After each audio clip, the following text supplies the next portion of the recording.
Shalom, selamat sore, selamat bertemu kembali dalam Tuhan kita Yesus Kristus. Senang sekali sore hari kita punya kesempatan untuk sama-sama sharing firman Tuhan yang kita ambil bersama-sama di dalam firman Tuhan. Nanti kita akan baca secara bersama-sama. Dan sore hari ini sengaja saya tampilkan tentang 7 model penyesatan dalam gereja Tuhan. Oleh karena itu kita berjumpa kembali bersama Harvest Vineyard Jakarta pada sore hari ini, dan senang sekali bisa bersama-sama saudara lagi di sore hari ini. Sore hari ini merupakan hal yang menarik, oleh karena kalau kita bicara tentang penyesatan dalam gereja Tuhan, saudara sadar apa tidak, setuju apa tidak, ini sedang terjadi dalam gereja Tuhan sampai saat ini. Akhir-akhir ini banyak bermunculan para hamba Tuhan yang bertindak seolah-olah sebagai nabi Tuhan, seolah-olah bersuara atas nama Tuhan, dan mulai menyampaikan firman Tuhan, mulai bernubuat. Dan oleh karena itu menggelitik hati saya untuk share tentang model penyesatan dalam gereja Tuhan. Berbagai organisasi pelayanan yang juga hadir atau mulai berkembang sampai saat ini, banyak mereka bicara tentang bagaimana pelayan-pelayan yang pelayan profetik, pelayan kenabian, dan bagaimana bernubuat. Dan itu hal yang sangat baik, sangat menarik untuk kita kaji bersama dalam firman Tuhan. Oleh karena itu, izinkanlah saya untuk menyampaikan firman Tuhan pada sore ini tentang 7 model penyesatan yang sedang terjadi dalam gereja Tuhan saat ini, agar supaya kita lebih wise, kita lebih berhikmat untuk kita menghadapi berbagai perkembangan Kristenan pada zaman akhir ini.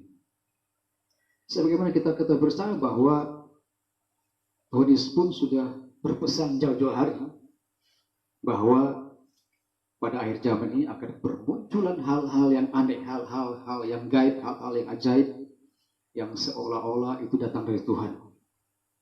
Oleh karena itu, dalam 7 model penyesatan dalam gereja Tuhan, yang saya mau sampaikan adalah yang pertama, penyesatan yang pertama adalah banyaknya bermunculan nabi-nabi palsu. Kalau kita bicara istilah nabi, ya, kalau kita teliti di dalam Alkitab secara khusus dalam Perjanjian Lama, itu terdapat 316 kali disebut dalam Perjanjian Lama. Dan orang yang disebut nabi itu bukan orang yang sembrono, orang yang sembarangan. Tapi kalau yang disebut nabi itu, saudaraku, itu rohaninya pasti tinggi.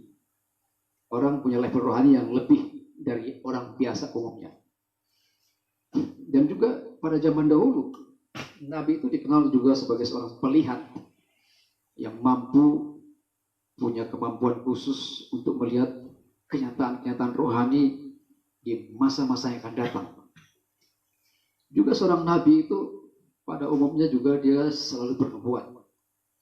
Dia mengeluarkan kata-kata yang penuh dengan kelimpahan berkat maupun kutuk. Dan dia mewujudkan pikiran-pikiran Allah, dan dia didorong oleh Roh Allah untuk menyampaikan perintah Tuhan, untuk menyampaikan isi hati Tuhan kepada umat. Juga selain itu, seorang nabi pada zaman dahulu itu dikenal juga sebagai seorang juru bicaranya Allah.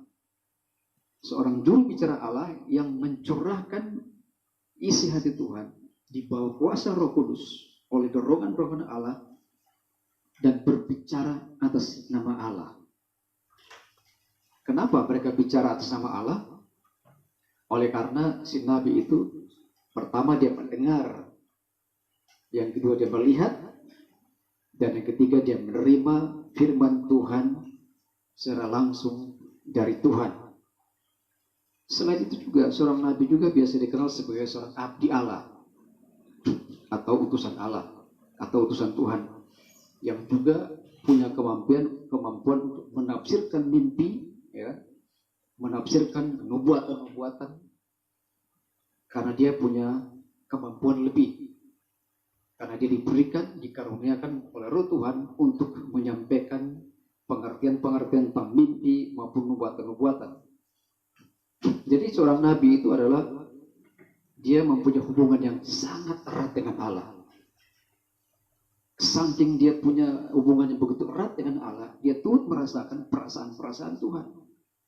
Maksud-maksud Tuhan, bahkan keinginan-keinginan dan kehendak-kehendak Tuhan itu dia turut merasakan. Itu seorang nabi. Juga seorang nabi itu adalah dia biasanya mencari yang terbaik bagi umat Tuhan. Dia berbicara atas nama Tuhan, tapi di lain pihak dia juga berbicara atas nama umatnya. Tapi pada umumnya seorang nabi itu adalah dia menyampaikan hal-hal yang terbaik dari Tuhan untuk kepentingan Tuhan dan juga untuk kepentingan umat. Dengan perkataan lain, seorang nabi betul-betul dia mengasihi umatnya luar biasa. Dan seorang nabi itu dia punya kepekaan yang luar biasa, sensitif terhadap dosa dan kejahatan.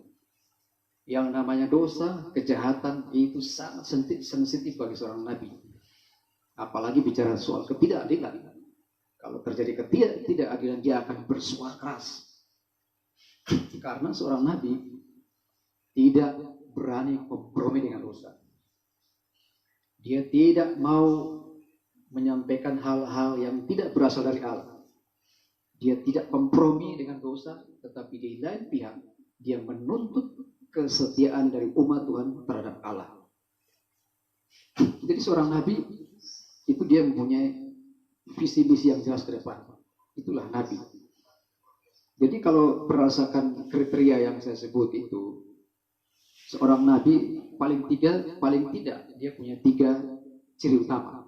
Yaitu yang pertama, dia punya pengetahuan yang dinyatakan secara ilahi. Itu yang pertama. Yang kedua, dia punya kuasa yang diberikan secara ilahi oleh Tuhan. Dan yang ketiga, yang perhatikan poin penting adalah ciri khas seorang nabi adalah dia punya gaya hidup yang khusus, yang berbeda dengan orang-orang pada umumnya. Itulah yang disebut nabi, saudaraku. Nah, sekarang kita lihat bagaimana nabi palsu. Jadi saya bilang sama saudara bahwa ada 7 model penyesatan gereja. Dalam gereja akhir zaman ini, yang pertama adalah adanya nabi palsu. Kalau kita perhatikan di dalam Matius pasal 7, saya baca bagi saudara. Matius 7 ayat 15 sampai ayat 18, di sana dikatakan, waspadalah terhadap nabi-nabi palsu yang datang kepadamu dengan menyamar seperti domba, tetapi sesungguhnya mereka adalah serigala yang buas. Ayat 18, dari buahnya lah kamu akan mengenal mereka. Dapatkah orang memetik buah anggur dari semak duri, atau buah ara dari rumput duri? Demikianlah setiap pohon yang baik menghasilkan buah yang baik, sedang pohon yang tidak baik menghasilkan buah yang tidak baik. Tidak mungkin pohon yang baik itu menghasilkan buah yang tidak baik, ataupun pohon yang tidak baik itu menghasilkan buah yang baik. Berdasarkan firman Tuhan ini, berdasarkan Matius pasal ke-7 ayat 15 sampai 16, kita akan lihat beberapa kriteria yang disebut nabi palsu. Yang pertama adalah serigala berbulu domba. Ya, kelihatannya baik, kelihatannya penampilannya oke, begitu menarik hati, suka bergaul, ya kan? Kelihatannya penampilannya, perbuatannya cukup baik di mata kita, tetapi sebetulnya itu serigala berbulu domba. Untuk mengetahuinya, menurut Matius pasal 7 ini, dari buahnya akan kelihatan. Kita akan lihat buahnya. Buahnya nggak bisa dipungkiri. Kalau buahnya jelek, ya itu hasilnya jelek, ya kan? Nah, dari hasil pohon yang jelek, tidak mungkin buah yang baik datang dari pohon yang jelek. Seperti Yesus tadi sampaikan secara jelas. Kan kalau kita perhatikan dalam Matius pasal 7 ini, 15-11, juga dia suka bernubuat atas nama Tuhan. Jadi nubuatan itu merupakan gaya hidup, salah satu gaya dari orang-orang yang disebut nabi palsu, suka bernubuat. Dan kita lihat di mana-mana sekarang orang banyak bernubuat. Dan nubuatan-nubuatan itu entah terjadi apa tidak, itu hanya Tuhan yang tahu. Dan kita akan lihat bersama-sama apakah nubuatan itu atas nama Tuhan itu benar apa tidak. Itu kita lihat buktinya ada apa enggak. Dan hal yang lain yang menarik adalah seorang nabi palsu itu penuh dengan kuasa untuk berbuat banyak mujizat. Nah itu sebabnya banyak orang Kristen, banyak orang-orang terpengaruh oleh karena mujizat menyertai pelayanannya. Mujizat-mujizat yang dahsyat itu menyertai karya-karya pelayanannya, saudaraku. Padahal kalau kita perhatikan di sini, dia sebetulnya serigala berbulu domba sebenarnya, ya kan? Perbuatannya kelihatan baik, begitu rapi, sehingga kita kelihatannya seperti domba, tapi sebetulnya serigala. Itu menurut Matius pasal yang ke-7 ayat 15 sampai 11. Kalau kita lihat di dalam hal yang lain, di dalam 2 Korintus pasal 11 ayat 13 sampai 15, nanti saudara baca saja. Di sana dikatakan bahwa nabi palsu itu berjadikan rasul-rasul yang palsu juga. Selain rasul-rasul yang palsu, dia juga merupakan pekerja-pekerja yang curang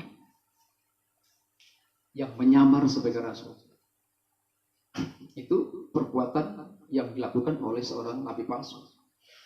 Itu menurut 2 Korintus 11, 13 sampai 17. Kalau saudara baca juga dalam Kolose pasal 2 ayat 18, 19, kita akan dapatkan bahwa ciri-ciri nabi palsu itu pura-pura merendahkan diri. Pura-pura merendahkan diri dan suka berkanjang pada penglihatan-penglihatan. Kalau kita bicara penglihatan, kita nggak ekstrim dengan penglihatan. Kalau penglihatan datang dari Tuhan, kita terima. Tapi jangan sampai bukan penglihatan dari Tuhan, itu yang disampaikan kepada umatnya. Jadi berkanjang pada penglihatan-penglihatan. Juga nabi palsu menurut Kolose itu adalah dia tidak berpegang teguh kepada Kristus sebagai kepala. Kelihatannya dia menggunakan nama Tuhan, kelihatannya menggunakan nama Kristus, tapi sebetulnya dia tidak tunduk kepada Kristus sebagai kepala gereja. Itu menurut Kolose pasal kedua. Sementara nabi palsu menurut 1 Timotius 4 ayat 1 sampai 3, kalau saudara baca di sana juga ditampilkan tentang adanya rasul-rasul palsu, orang-orang yang murtad, saudaraku, roh penyesat, ajaran-ajaran setan, dan yang lebih berbahaya adalah tipu daya, pendusta-pendusta. Yang lebih mengerikan adalah mereka melarang, nggak boleh ini, nggak boleh itu, nggak boleh ke sana, nggak boleh ke sini, nggak boleh makan ini, nggak boleh makan itu, nggak boleh kawin ini, nggak boleh kawin ini. Jadi mereka lebih berorientasi kepada aturan-aturan, terpaku pada aturan-aturan menurut pemimpinnya apa yang dia bicarakan, apa yang dia wajibkan, semua pengikutnya pasti ikut. Itu merupakan salah satu ciri-ciri dari nabi palsu menurut 1 Timotius pasal 4 ayat 1 sampai 3. Nah, sekarang kita lihat nabi palsu yang lain menurut Matius pasal 24 ayat 11. Itu Yesus menekankan jelas bahwa hati-hati dengan orang-orang yang suka menyesatkan orang, roh penyesat. Nah, ini yang sedang bergentayangan, saudaraku. Roh-roh ini begitu berkarya sehingga banyak orang Kristen terperangah, banyak orang Kristen terpengaruh oleh karena tidak bisa membedakan ini roh yang benar, roh yang datang dari Tuhan atau roh yang tidak datang dari Tuhan. Jadi Anda perhatikan di sini bahwa banyak nabi-nabi palsu yang bermunculan saat ini dengan mengekspresikan kuasa mujizat di mana-mana.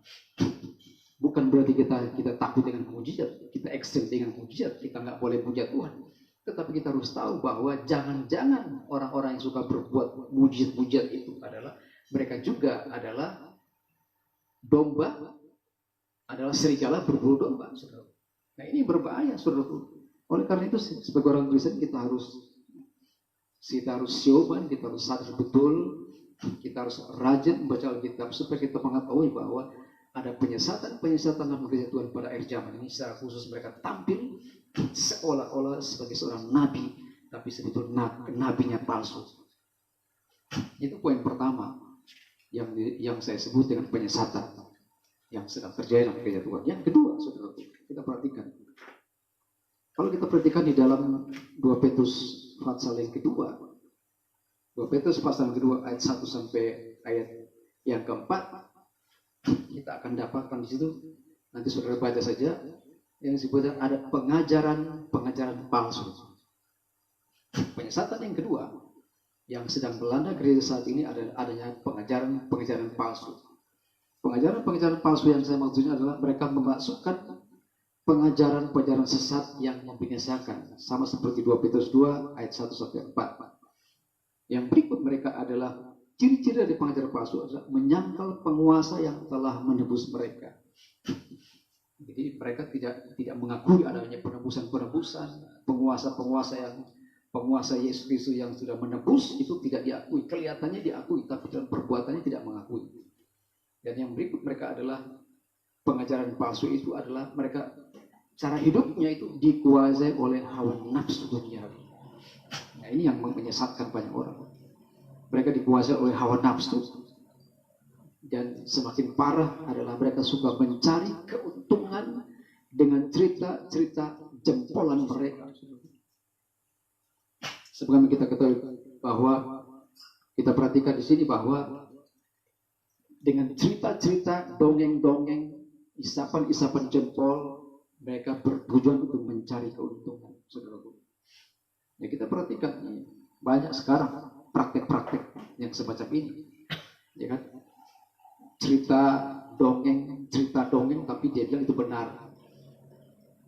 Mendapatkan mimpi, mendapatkan penglihatan, mendapatkan nubuatan, mendapatkan pewahyuan. Tetapi sebetulnya tujuan mereka adalah untuk mempengaruhi orang lain, supaya orang lain mengikuti dia, dan dia mendapatkan keuntungan secara materi, secara material, secara duniawi, hawa nafsu. Cara hidupnya dikuasai oleh hawa nafsu dunia. Dan juga mereka betul-betul mencari keuntungan pribadi. Dan juga yang lain, pengajaran palsu, saudaraku, mereka tampil. Bahkan Alkitab mencatat mereka ada di tengah-tengah kita. Mereka seolah-olah mengajarkan firman Allah, tapi mereka mencemarkan dirinya. Mereka cemar, mereka hidup dalam gangguan. Mereka menghujat kemuliaan Allah, saudaraku. Yang lebih parah, mereka berfoya-foya hidupnya berfoya-foya. Tidak sama seperti yang Yesus ajarkan. Apakah Kristenan itu identik dengan kemauan? Saya kira tidak. Kalau kita perhatikan dengan ajaran Yesus, pola hidup Yesus, gaya hidup Yesus, pengajaran Yesus, dia tidak menekankan soal kemauan duniawi, tapi kemauan surgawi. Dia tidak menekankan tentang kehidupan yang bermewah-mewah, yang berkelebihan, saudaraku. Tapi Yesus selalu mengajarkan hal yang secukupnya, berkecukupan, seadanya, hidup dengan gaya hidup yang seadanya. Itu yang Yesus ajarkan, dan tidak berfoya-foya dengan kehidupan yang duniawi, saudaraku. Dan juga tidak mabuk oleh hawa nafsu. Nah, ini yang terjadi, saudaraku. Para pengajar palsu, mereka mengajarkan hal-hal yang kelihatannya indah, menggunakan ayat-ayat Alkitab, tapi sebenarnya mereka membungkus dengan hawa nafsu, saudaraku. Secara khusus nafsu zina, ada pendeta yang dipakai itu luar biasa, tapi hidup dalam perzinahan. Ada orang yang dipakai itu luar biasa, tapi hidup tidak sesuai dengan firman Allah, saudaraku. Jadi mereka memikat, gaya pengajaran palsu, mereka memikat orang-orang yang lemah imannya. Mereka pengaruhi orang-orang lemah iman dengan menggunakan ayat-ayat firman Tuhan, saudaraku. Dan kata-kata mereka, kata-kata yang penuh dengan serakah, sebetulnya kata-kata yang penuh dengan kecongkakan. Kelihatannya mereka begitu anggun hidupnya, begitu baik, tapi penuh dengan kecongkakan hidupnya. Hatinya penuh dengan keserakahan, saudaraku. Bahkan Alkitab dalam Efesus pasal yang kelima bisa dikatakan bahwa mereka kebanyakan menggunakan kata-kata yang hampa, kata-kata yang tidak berguna. Mereka tampil di depan begitu indah, begitu baik, tapi di belakang kata-kata hampa, kata-kata yang tidak berkenan kepada Allah. Dan pengajaran palsu ini menurut Yohanes pasal 10 ayat 12 ada persoalan, mereka kabur dulu, saudaraku. Cepat kabur kalau ada persoalan. Mereka orang-orang yang tidak bertahan, tidak tahan dengan tantangan, tidak tahan dengan pengujian, tidak tahan dengan masalah-masalah yang mereka hadapi dalam kehidupan kekristenan. Ada apa? Cepat kabur, saudaraku. Tidak tahan bantingan. Itu ciri-ciri orang pengajaran palsu. Juga yang lebih mengerikan di dalam Mika pasal 3:5 dikatakan Ini orang-orang yang membela orang-orang yang memberi kepada mereka. Jadi kalau mereka berorientasi kepada hal-hal duniawi, berorientasi kepada hal-hal yang materi, kalau bagi mereka yang memberikan persembahan kepada mereka, itu orang-orang diperhatikan. Tapi orang-orang yang tidak memberikan persembahan kepada mereka, mereka tidak akan bela. Ini ciri-ciri pengajar palsu, saudaraku. Dan juga dalam Yeremia 23 30-32 bisa dikatakan mereka mencuri firman Tuhan. Jadi mereka dipakai oleh iblis untuk mencuri firman Tuhan. Di mana-mana mereka menggunakan ayat-ayat firman Allah untuk mempengaruhi orang lain supaya orang lain terpengaruh dan mengikuti ajaran dia, dan ujung-ujungnya hidup dalam hawa nafsu dunia, saudaraku. Dan mereka juga menggunakan lidahnya sewenang-wenang, ngomong seenaknya saja. Tafsir ayat firman Tuhan seenak dewek, saudara. Ngomong sembrono, menggunakan ayat firman Tuhan, tapi dia tidak belajar, tidak mengeksplorasi ayat-ayat firman Tuhan, tidak mampu mengeksegesis ayat firman Tuhan dengan baik. Dia menafsirkan menurut kehendaknya sendiri. Mereka menggunakan lidah mereka untuk mengucapkan kata-kata berkat. Sebetulnya kata-kata bukan berkat, saudaraku. Itu hanya manipulasi yang digunakan. Sebetulnya hatinya busuk, hatinya kotor dan najis, dan penuh dengan hawa nafsu dunia. Bahkan mereka juga mimpi-mimpi, mengekspos mimpi-mimpi yang penuh dengan dusta. Mereka suka berbicara tentang mimpi-mimpi. Saya mimpi bertemu dengan Tuhan, mimpi bertemu dengan malaikat, bertemu dengan ini, bertemu naik ke surga, berulang-ulang naik ke surga, pergi pulang surga. Pertanyaan, surga yang mana orang bisa pergi pulang tiap hari? Ini kadang-kadang berbahaya, saudara. Jadi mereka mengucapkan mimpi-mimpi yang penuh dengan kedustaan. Kata-kata yang penuh dengan dusta. Bahkan yang lebih mengerikan, mereka suka membual dan menyombongkan. Membual kata-kata yang bohong, kata-kata yang tidak benar, tidak sesuai dengan Alkitab. Dan juga mereka yang disebut pengajaran palsu. Dalam Yeremia 30-32 kita juga mendapatkan mereka suka menjanjikan kemerdekaan, padahal mereka sendiri hidup di dalam tekanan, saudaraku. Mereka sendiri hidup dalam hamba. Mereka itu diperhamba oleh kebinasaan. Tapi mereka mengucapkan kata-kata merdeka kepada orang lain, supaya orang lain berpikir dia adalah hamba Tuhan yang benar, dia adalah nabi yang benar. Ternyata pengajar-pengajar yang palsu, saudaraku. Itu yang disebut dengan pengajaran palsu, adalah mereka adalah guru-guru palsu yang menampilkan pengajaran-pengajaran yang aneh bin ajaib, yang tidak sempurna, yang tidak sesuai dengan firman Allah. Dan juga mereka mengutamakan Injil palsu. Mereka memberitakan Injil-Injil palsu, sama seperti dikatakan dalam Galatia 1 ayat 8. Injil yang lain, saudaraku. Intinya bagi pengajaran yang palsu ada 3 intinya. Yang pertama adalah mereka menyangkal prinsip-prinsip kebenaran Alkitab. Yang kedua, mereka lebih merangsang hawa nafsu jemaat Tuhan untuk menikmati dosa. Dan yang ketiga adalah motivasi untuk mencari keuntungan materi bagi dirinya sendiri. Ini yang disebut pengajar-pengajar palsu. Dan yang ketiga, makin indah kalau kita perhatikan sini. Yang ketiga, penyesatan yang ketiga yang terjadi dalam gereja Tuhan adalah tanda dan mujizat palsu. Kalau kita baca dalam Ulangan pasal 18 ayat 22, kita akan dapatkan bahwa mereka berbuat mujizat palsu, ya kan? Orang-orang sekarang dipakai Tuhan, hamba-hamba Tuhan yang merasa diri dipakai Tuhan, berhal-hal mujizat, ya kan? Tapi sebenarnya mereka memanipulasi ayat firman Tuhan, memanipulasi firman Tuhan untuk kepentingan-kepentingan yang sebetulnya ujungnya adalah maut, ujungnya adalah tidak benar, ujungnya adalah tidak sesuai dengan firman Allah, oleh karena mereka menggunakan tanda-tanda dan mujizat palsu. Seperti kita ketahui belakangan ini terjadi satu peristiwa besar yang cukup viral, yaitu seorang hamba Tuhan yang mendoakan orang yang mati dan bangkit di Afrika Selatan. Setelah diselidiki, diteliti, sebenarnya orang itu mereka merekayasa supaya kelihatannya seperti dia mendoakan orang yang mati dan bangkit. Ini salah satu tanda bahwa mujizat palsu, tanda-tanda palsu itu sedang bergentayangan, sedang merebak di tengah-tengah pertumbuhan dan perkembangan umat Tuhan. Oleh karena itu, kita tidak ada yang cara lain. Kita harus mesti berhati-hati dengan tanda-tanda dan mujizat palsu, saudaraku. Karena di dalam Ulangan pasal 18 kita juga temui bahwa mereka menggunakan mujizat palsu untuk mengelabui orang-orang yang lemah imannya. Juga di dalam Matius pasal 24 ayat 24 kita juga melihat bahwa orang-orang yang suka dengan tanda-tanda dan mujizat itu, mereka menyesatkan orang-orang pilihan Allah dengan tanda-tanda yang dahsyat, saudaraku. Bukan tanda-tanda biasa, tanda-tanda yang dahsyat. Nabi palsu mereka penuh dengan mujizat, dengan kuasa yang hebat. Mereka tampilkan kuasa. Bahkan mereka mengucapkan firman Tuhan yang seolah-olah benar tapi tidak benar. Sama seperti dalam Ulangan 18 ayat 20-22 kalau kita baca di sana. Mereka mengucapkan firman yang bukan berasal dari Allah, bukan berasal dari Tuhan. Mereka mengucapkan firman hanya untuk kepentingan sendiri, datang dari diri sendiri, saudaraku. Juga dalam Ulangan pasal 13 ayat 1-3 kita akan temui mujizat, mereka buat mujizat untuk membujuk orang mengikuti Allah yang lain. Nah, ini sangat mengerikan, saudaraku. Sebagai orang Kristen, sebagai hamba Tuhan, kita mesti hati-hati. Kita harus hati-hati dengan orang-orang yang berbuat mujizat, saudaraku. Tanda-tanda mujizat ini sudah diperingatkan oleh Tuhan Yesus jauh hari.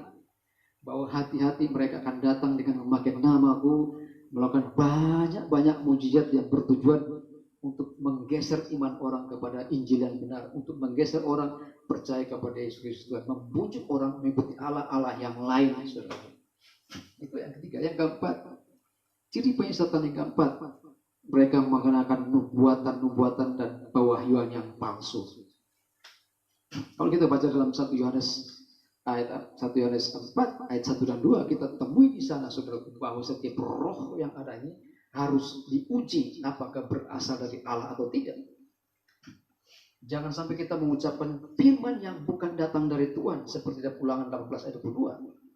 Kemudian juga mereka juga bernubuat palsu, seperti mengatakan aku telah bermimpi, aku mendapatkan suara Tuhan seperti ini. Sama seperti yang diucapkan dalam Yeremia 23 ayat 5, mereka bernubuat palsu, saudaraku, mendapatkan mimpi, tapi sebenarnya mimpi oleh orang tersebut, oleh si nabi palsu ini, atau si orang-orang yang menggunakan firman Allah yang dipakai oleh iblis untuk melakukan nubuatan palsu, pewahyuan yang palsu, saudaraku. Dalam Yeremia 23 ayat 26 juga kita akan dapatkan bahwa ada tipuan, ada rekaan hati mereka sendiri, saudara. Mereka melakukan hal-hal dengan penipuan, dengan rekaan, merekayasa sendiri untuk mempengaruhi umat Tuhan. Dengan perkataannya mereka mengarang cerita-cerita mimpi-mimpi, saudaraku. Mereka mengarang cerita mimpi-mimpi yang tidak benar, seolah-olah mereka bertemu dengan Tuhan, mereka bertemu dengan malaikat, mereka dibawa malaikat untuk ke surga, lihat neraka. Padahal itu sebetulnya mereka berbuat hal-hal yang palsu, mengarang-arang cerita-cerita mimpi-mimpi yang tidak berdasar sama sekali. Dan juga mereka mengajarkan dengan sewenang-wenang, saudaraku. Ciri khas orang berbuat palsu, mereka mengajarkan sewenang-wenang.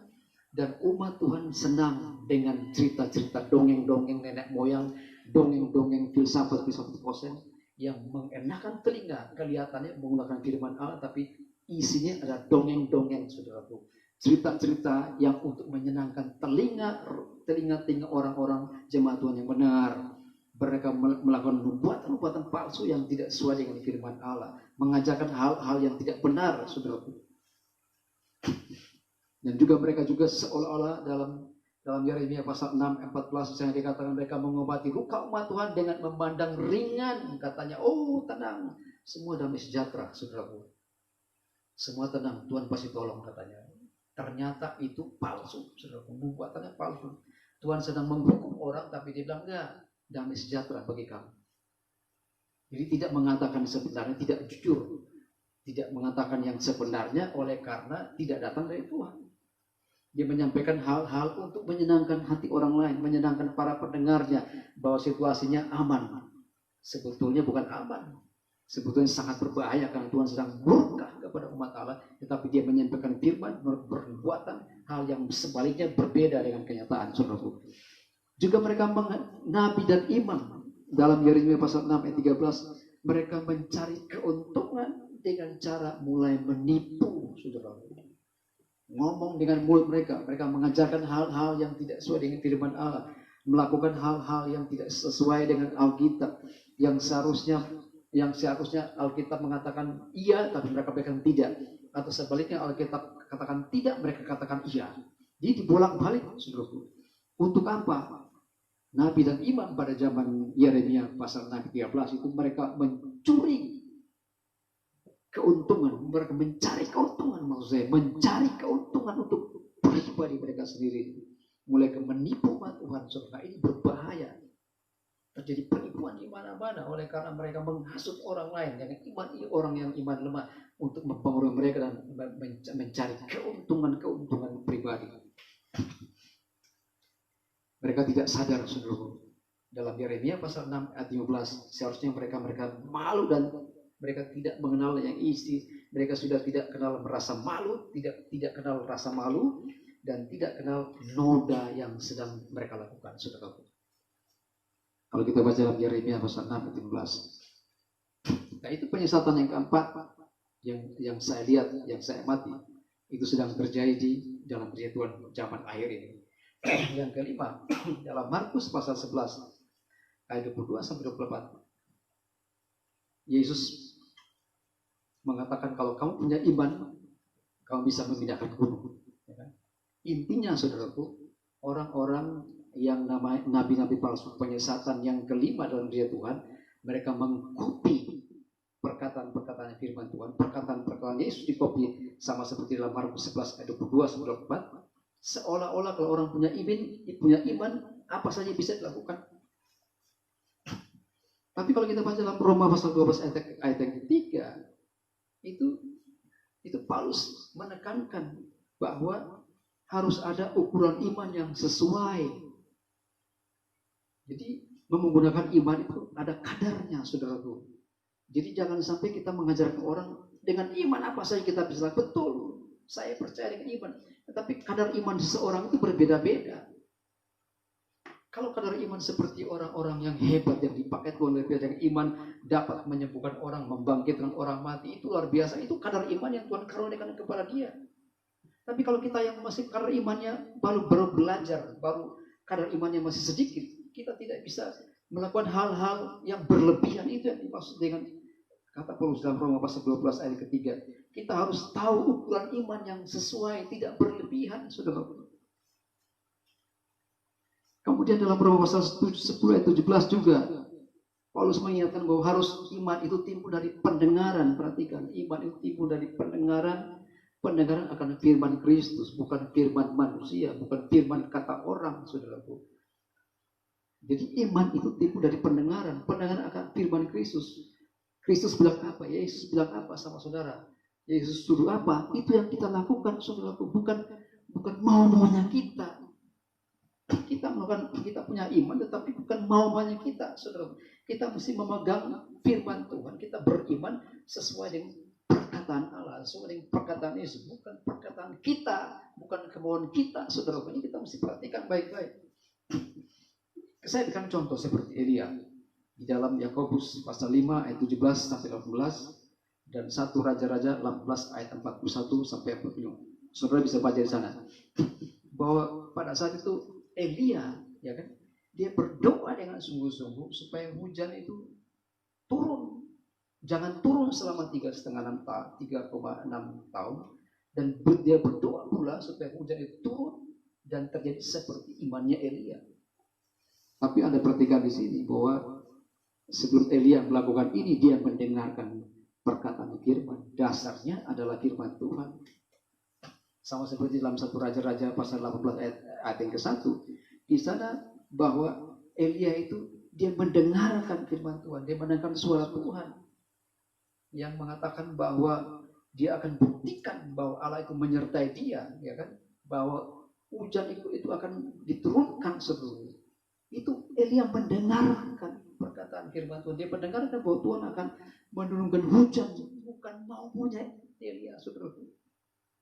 Jadi kalau kita mengatakan kita punya iman, kita dasarnya apa? Kita mesti dasarnya pendengaran akan firman Kristus, mendengarkan firman Allah, apa kata Tuhan, kita pegang firman itu, kita imani, itu terjadi. Tapi kalau kita nggak dengar firman Tuhan, Tuhan tidak bicara kepada kita, jangan kita ngomong begitu dong. Jadi kita lihat di sini bahwa dengan iman kita semua bisa, itu kata orang-orang yang nabi palsu. Nabi palsu mengatakan bahwa dengan iman semua apa saja bisa. Yang mana yang bisa maksudnya? Semua. Saudara mesti dengar firman Tuhan. Dasarnya adalah firman. Kita beriman melakukan segala sesuatu harus dasarnya mendengarkan perkataan firman Kristus. Tuhan suruh apa enggak? Kalau enggak suruh jangan. Saudara. Ini yang mesti perhatikan baik-baik. Coba kita lihat imannya Elia begitu hebat. Itu kadar imannya dia sudah begitu hebat, saudaraku, sehingga dia mampu mengalahkan nabi-nabi Baal sebanyak 450 nabi. Dia buktikan, saudaraku, bahwa Allah dia berkuasa untuk mengalahkan nabi-nabi Baal, bahkan nabi-nabi Asera sebanyak 400 nabi. Jadi pada saat itu sebetulnya Elia berhadapan dengan 850 nabi, 400 nabi-nabi Baal dan juga 450 nabi Baal dan 400 nabi Asera. Dan dia buktikan dia punya iman bahwa Tuhan akan turun dan membakar ukupannya, dan dia buktikan bahwa dia Allah, memiliki Allah yang hidup. Itu imannya, saudaraku. Itu yang kelima. Dan yang keenam kita lihat dalam Ulangan pasal 13 ayat yang ke-1.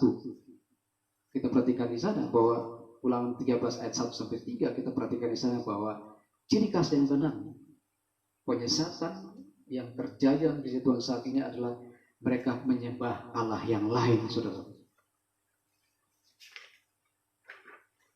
Mereka membuat mujizat bertujuan untuk mengajak orang menyembah Allah yang lain, Allah yang tidak dikenal oleh umat Tuhan.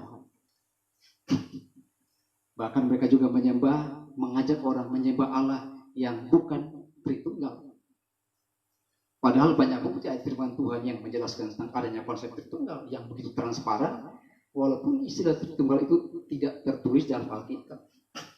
Tapi kita perhatikan konsep Allah yang esa itu harus diterjemahkan sebagai Allah yang memiliki 3 pribadi yang berbeda.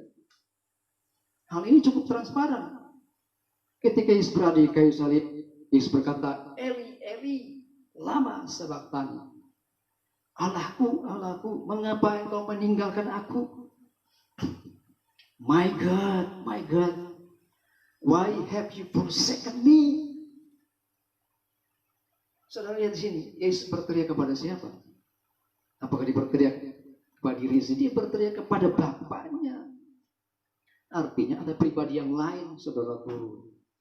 Ada pribadi yang lain selain Yesus. Juga sebelum Yesus naik ke surga, Yesus berkata kepada muridnya, Aku akan mengirim kepadamu apa yang menjanjikan Bapakku, yaitu Roh Kudus, untuk memperlengkapi dan menyertai murid-muridnya dalam pemberitaan Injil ke seluruh dunia. Jadi kalau kita secara gampang kita memiliki pemahaman yang salah tentang Allah Tritunggal, ini berbahaya bagi umat Tuhan. Di dalam Yohanes pasal 10 ayat 30 kita baca Yesus, pengakuan Yesus sendiri mengatakan aku dan Bapa itu adalah satu. Artinya ada pribadi yang lain. Jadi Allah itu esa tapi memiliki 3 pribadi. Karena di pengakuan Yesus sendiri artinya ada pribadi lain yang Yesus akui sebagai Bapaknya. Dan dalam Yohanes pasal 15 ayat 26 Yesus juga mengakui bahwa ada penghibur, itu Roh kebenaran yang keluar dari Bapa, yang akan diutus oleh Bapa, akan dikirimkan setelah Yesus naik ke surga. Jadi Anda perhatikan di sini dalam Yohanes pasal 17 ayat kelima juga Yesus mengatakan Bapa dan Anak. Jadi ada pribadi yang lain. Jadi sebetulnya kalau kita mau jujur dalam konsep Tritunggal walaupun tidak disebutkan Alkitab, tetapi terlalu banyak ayat firman Tuhan yang mendukung bahwa Allah Tritunggal itu ada. Allah yang esa, pribadi, yaitu pribadi Bapa, pribadi Anak, dan pribadi Roh Kudus. Ini kebenaran yang sangat mudah, bukan?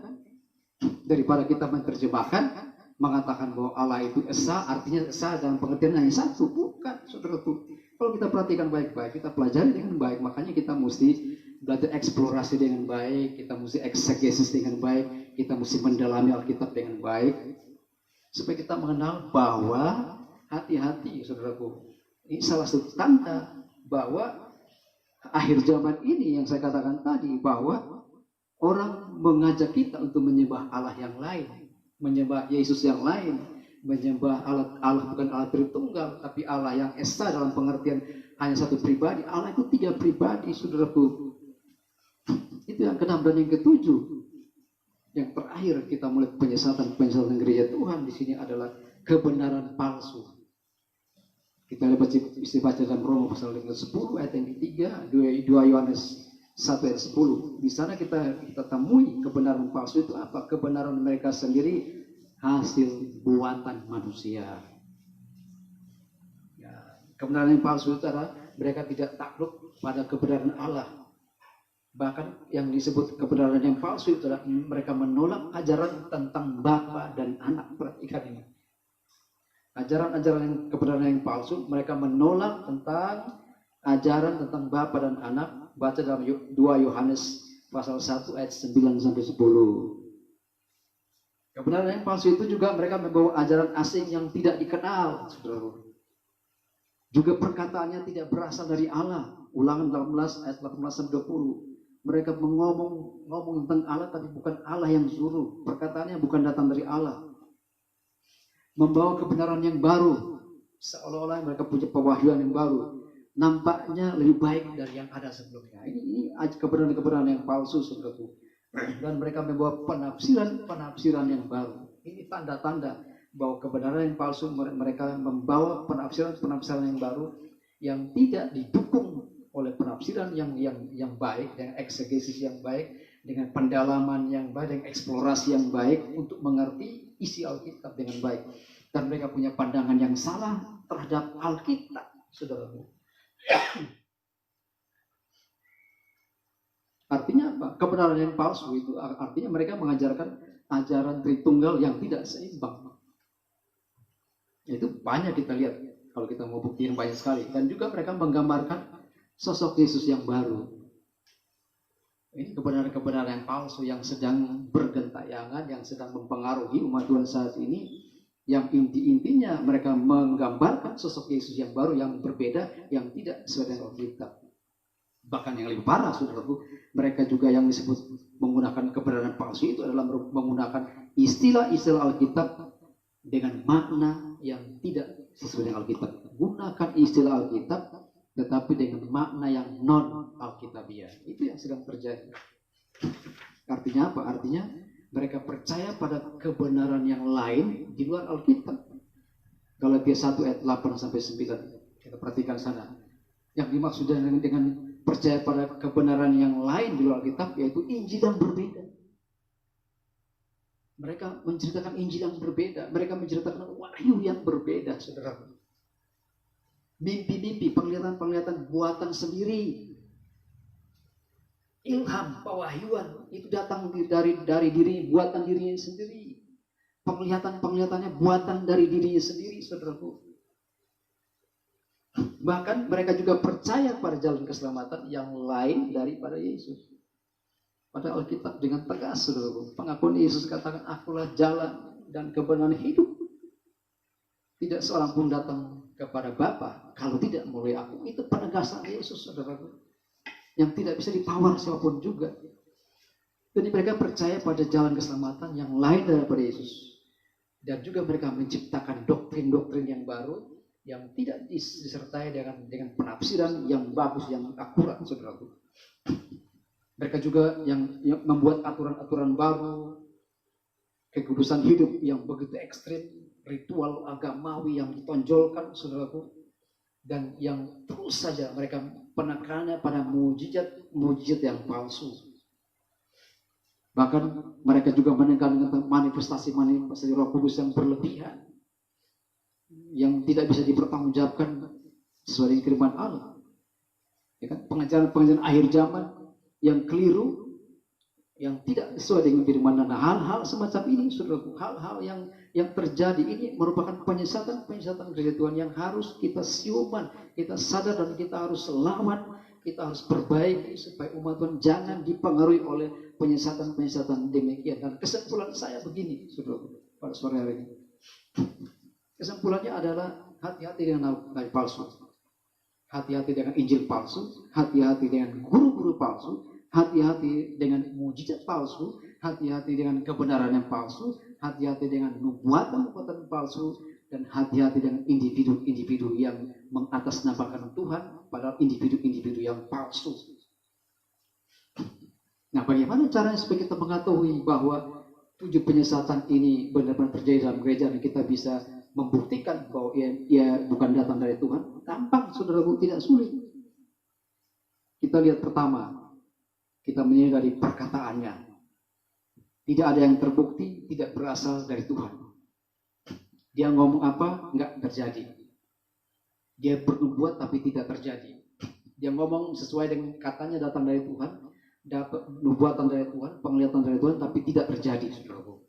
Dari perkataannya kelihatan tidak sesuai dengan firman Allah atau tidak terjadi. Yang kedua, ajarannya.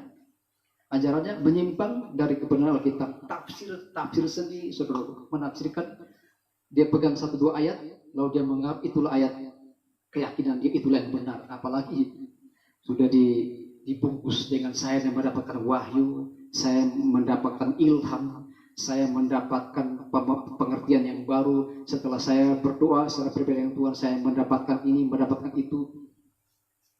Jadi dia membuat doktrinnya sendiri, menggunakan ajarannya sendiri. Dan yang ketiga, kita cek gaya hidupnya. Gaya hidupnya berguna bagi orang lain apa tidak? Mencari keuntungan materi untuk dirinya sendiri apa tidak? Orientasinya hanya kepada kepentingan sendiri. Ini berbahaya. Kalau orang yang hanya orientasinya hanya untuk kepentingan diri sendiri, ini patut kita curigai. Dan yang keempat, yang terakhir adalah kita cek dari buah nyala. Yesus menekankan untuk membedakan nabi palsu dan nabi yang asli, untuk membedakan orang yang takut akan Allah dan orang yang tidak takut Allah, untuk membedakan ajaran-ajaran palsu, untuk membedakan Injil palsu, untuk membedakan mujizat-mujizat palsu, untuk membedakan kebenaran-kebenaran palsu, untuk membedakan nubuat-nubuat palsu. Kita akan lihat dari buahnya lah kamu akan ketahui dia datang dari Allah atau bukan datang dari Allah.